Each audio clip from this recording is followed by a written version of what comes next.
I'm Priscilla Archangel, and my leadership insight for you today is the 4 R's of organizational self-care.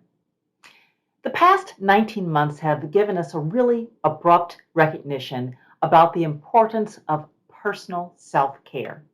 And it's been a wake-up call for individuals to make decisions that support their mental, emotional, physical, and spiritual health.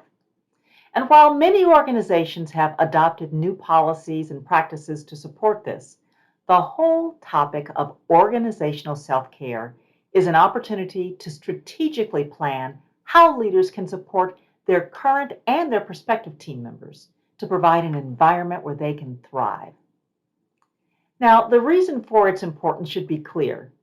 With attrition rates rising and reports on increasingly aggressive behavior in public spaces and a general unease in the workplace, we have to approach work differently in the future. But the focus on organizational self-care is more than a competitive advantage. It's necessary for the well-being of our most important resource, our team members. If any of you have ever been in a manufacturing environment, you know that plant managers don't wait until equipment fails or breaks down to repair it. They know that there's a cost for every moment that equipment is idle. And instead, they have a predictive and preventive maintenance schedule that has to be followed. They proactively plan downtime to replace worn parts, to lubricate moving parts, to test the functionality, and make repairs, to do whatever is necessary to maximize output. Now, I'm sure you'll agree with me that humans are far more valuable and sensitive to environmental factors than machines. So it's important to have a strategy to care for the team as well. And how do you do that? Here are 4 key elements. The first R is rest.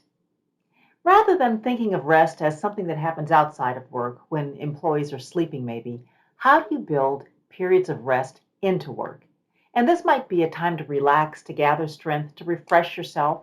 It might look like a specific time during the week where team members can disconnect from emails and texts and chats and other demands to do something that supports their rejuvenation. It might be as simple as going out to lunch or going into a conference room and closing the door and reading a professional journal. The second R is relationships. Now, there's a tremendous amount of conversation about work from home these days, and while we've proven that we can build relationships remotely, those relationships are stronger when we can include in-person experiences. The objective here is to create opportunities for relationships to develop face-to-face where possible by bringing the team together around topics for discussion, topics for problem solving, and even just having fun. And of greater importance these days is providing the space to discuss workplace and environmental issues such as hybrid work, priorities, culture, and inclusion. The third R is restore. There's a familiar saying, no one cares how much you know until they know how much you care.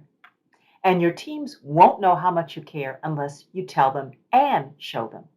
So recognize their accomplishments. Celebrate their milestones, encourage their growth, develop their skill sets. Know which among your team members prefer this done publicly versus privately. Observe what excites them, and give different team members the opportunities to lead projects that they're passionate about. Let them try new skills. The fourth R is reprioritize. As we approach the end of year performance evaluations and identify priorities for the coming year, we can all create really a long list of things that we want to catch up on and we want to get done. But what's really important? Identify the projects and the assignments that will create the most value. Remove some roadblocks, address the greatest risk, build a stronger team. Now, this starts at the top of the organization as the C-suite focuses on the vision and the mission and the strategic plan. There are trade-offs that have to be analyzed. Finally, remember, organizational self-care requires constant attention to team member needs, to internal and external environmental triggers, and to ideas on how work best gets done.